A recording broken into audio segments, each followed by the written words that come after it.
मैं निरंजना हिंदी पढ़ाई चैनल से। पिछले वीडियो में हमने पढ़ा था दो बैलों की कथा का पहला भाग। आज हम इसका अगला भाग पढ़ेंगे। अगर आपने वो पार्ट नहीं देखा है तो ज़रूर देख लें और चैनल को भी सब्सक्राइब ज़रूर करें। ये कक्षा 9 की पाठ्य पुस्तक क्षितिज के गद्य भाग का पहला पाठ है। इसके लेखक हैं मुंशी प्रेमचंद। दूसरे दिन झूरी का साला फिर आया और बैलों को ले चला। अब कि उसने दोनों को गाड़ी में जोता। 2-4 बार मोती ने गाड़ी को सड़क की खाई में गिराना चाहा, पर हीरा ने संभाल लिया। वह ज़्यादा सहनशील था। संध्या समय पहुंचकर उसने दोनों को मोटी रस्सियों से बांधा और कल की शरारत का मजा चखाया। वही सूखा भूसा डाल दिया। अपने दोनों बैलों को खली चुनी सब कुछ दी। दोनों बैलों का ऐसा अपमान कभी न हुआ था। झूरी उन्हें फूल की छड़ी से भी न छूता था। उसकी टिटकार पर दोनों उड़ने लगते थे। यहाँ मार पड़ी। आहत सम्मान की व्यथा तो थी ही, उस पर मिला सूखा भूसा। नांद की तरफ आंखें न उठाई। दूसरे दिन गया ने बैलों को हल में जोता, पर इन दोनों ने जैसे पाँव न उठाने की कसम खा ली थी। वह मारते मारते थक गया, पर दोनों ने पाँव न उठाया। एक बार जब उस निर्दयी ने हीरा की नाक पर खूब डंडे जमाए तो मोती का गुस्सा काबू के बाहर हो गया। हल लेकर भागा। हल, रस्सी, जुआ जो सब टूट टटकर बराबर हो गया। गले में बड़ी बड़ी रस्सियाँ न होती तो दोनों पकड़ाई में न आते। हीरा ने मूक भाषा में कहा, भागना व्यर्थ है। मोती ने उत्तर दिया, तुम्हारी तो उसने जान ही ले ली थी। अब की बड़ी मार पड़ेगी। पढ़ने दो। बैलों का जन्म लिया है तो मार से कहाँ तक बचेंगे। गया 2 आदमियों के साथ दौड़ा आ रहा। दोनों के हाथों में लाठियाँ हैं। मोती बोला, कहो तो उसको दिखा दूँ कुछ मज़ा, मैं भी। लाठी लेकर आ रहा है। हीरा ने समझाया, नहीं भाई, खड़े हो जाओ। मुझे मारेगा तो मैं भी 1-2 को गिरा दूंगा। नहीं, हमारी जाति का धर्म नहीं है। मोती दिल में ऐंठ कर रह गया। गया आ पहुंचा और दोनों को पकड़ कर ले चला। कुशल हुई कि उसने उस वक्त मारपीट नहीं की, नहीं तो मोती भी पलट पड़ता। उसके तेवर देखकर गया और उसके सहायक समझ गए कि इस वक्त टाल जाना ही मसलत है। आज दोनों के सामने फिर वही सूखा भूसा लाया गया। दोनों चुपचाप खड़े रहे। घर के लोग भोजन करने लगे। उस वक्त छोटी सी लड़की 2 रोटियां लिए निकली और दोनों के मुंह में देकर चली गई। उस एक रोटी से इनकी भूख तो क्या शांत होती, पर दोनों के हृदय को मानो भोजन मिल गया। यहाँ भी किसी सज्जन का वास है। लड़की भैरों की थी, उसकी माँ मर चुकी थी। सौतेली माँ उसे मारती रहती थी, इसलिए इन बैलों से उसे एक प्रकार की आत्मीयता हो गई थी। दोनों दिन भर जोते जाते, डंडे खाते, अड़ते, शाम को थान पर बांध दिए जाते। रात को वही बालिका उन्हें 2 रोटियां खिला जाती। प्रेम के इस प्रसाद की बरकत यह थी कि दोनों 2-2 गाल सूखा भूसा खाकर भी दोनों दुर्बल न होते, मगर दोनों की आंखों में रोम रोम में विद्रोह भरा हुआ था। एक दिन मोती ने मूक भाषा में कहा, अब तो नहीं सहा जाता हीरा, क्या करना चाहते हो? एक आध को सींगों पर उठाकर फेंक दूं? लेकिन जानते हो, वह प्यारी लड़की जो हमें रोटियां खिलाती है उसकी ही लड़की है जो उस घर का मालिक है। वह बेचारी अनाथ न हो जाएगी तो मालकिन को क्यों न फेंक दूं? वही तो उस लड़की को मारती है। लेकिन औरत की जात पर सींग चलाना मना है, ये भूले जाते हो। तुम तो किसी भी तरह निकलने ही नहीं देते। बताओ, तुड़ाकर भाग चलें?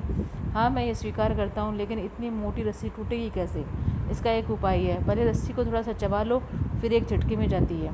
रात को जब बालिका रोटियां खिलाकर चली गई, दोनों रस्सियां चबाने लगे, पर मोटी रस्सी मुंह में न आती थी। बेचारे बार बार जोर लगाकर रह जाते। सहसा घर का द्वार खुला और वही लड़की निकली। दोनों सिर झुकाकर उसका हाथ चाटने लगे। दोनों की पूंछें खड़ी हो गई। उनके माथे सहलाए और बोली, खोले देती हूँ, चुपके से भाग जाओ, नहीं तो यहाँ लोग मार डालेंगे। आज घर में सलाह हो रही है कि इनकी नाकों में नथ डाल दी जाए। उसने गराव खोल दिया, पर दोनों चुपचाप खड़े रहे। मोती ने अपने में भाषा में पूछा, अब चलते क्यों नहीं? हीरा ने कहा, चले तो, लेकिन कल इस अनाथ पर आफत आ जाएगी, सब इसी पर संदेह करेंगे। सहसा बालिका चिल्लाई, दोनों फूफा वाले बैल भागे जा रहे हैं। ओ दादा, दादा, दोनों बैल भाग रहे हैं, दौड़ो। गया हड़बड़ाकर भीतर से निकला और बैलों को पकड़ने चला। वे दोनों भागे। गया ने पीछा किया और भी तेज हुए। गया ने शोर मचाया। फिर गांव के कुछ लोग आदमियों को साथ लेने के लिए लौटा।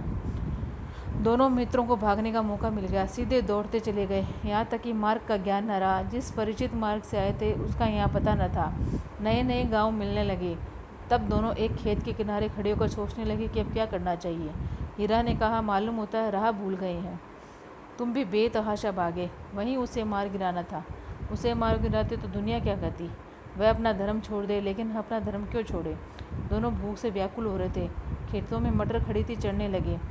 रह रहकर आहट ले लेते कि कोई आता तो नहीं है। जब पेट भर गया तो दोनों ने आज़ादी का अनुभव किया। मस्त होकर उछलने कूदने लगे। पहले दोनों ने डकार ली, फिर सींग मिलाई और एक दूसरे को ठेलने लगे। मोती ने हीरा को कई कदम पीछे हटा दिया, यहाँ तक कि वह खाई में गिर गया। तब उसे भी क्रोध आया, संभल कर उठा और मोती से मिल गया। मोती ने देखा खेल में झगड़ा हुआ चाहता है तो किनारे हट गया। अगले दिन झूरी का साला फिर उन बैलों को अपनी गाड़ी में जोतकर घर ले आया।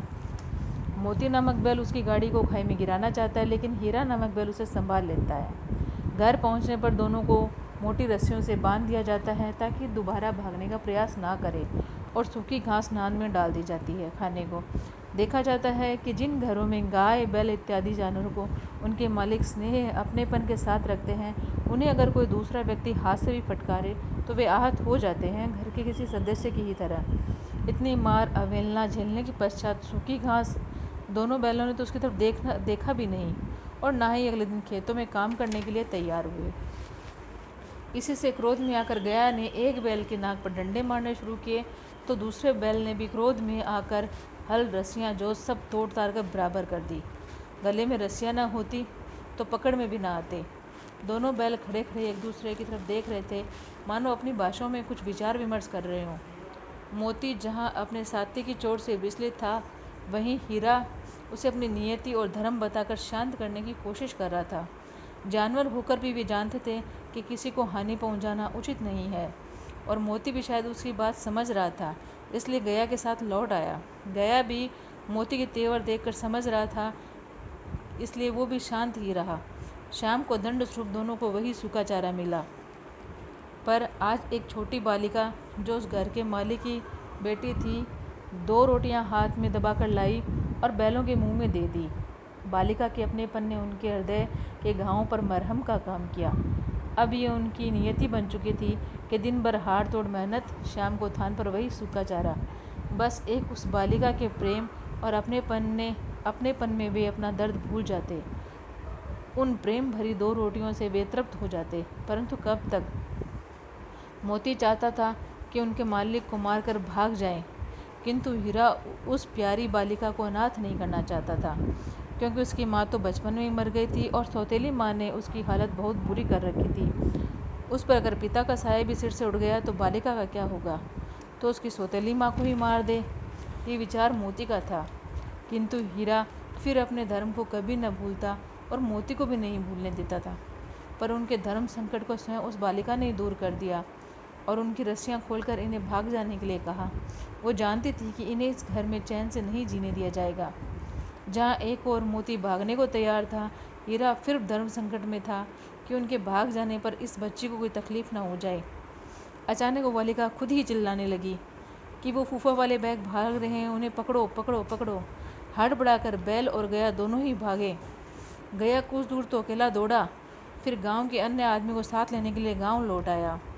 इतने में दोनों बैलों को भाग निकलने का मौका मिल गया, किंतु बेतहाशा भागते भागते वे अपना रास्ता भटक गए और अपने गांव की जगह किसी अन्य गांव के खेत में पहुंच गए।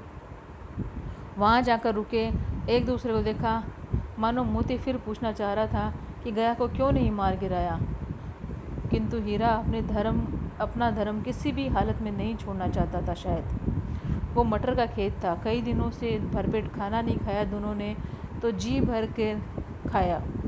बीच बीच में देख भी लेते थे कि कहीं कोई आ तो नहीं रहा है। पेट भरने के बाद दोनों खेलने लगे, कभी सींग मिलाते तो कभी जोर आजमाइश करते।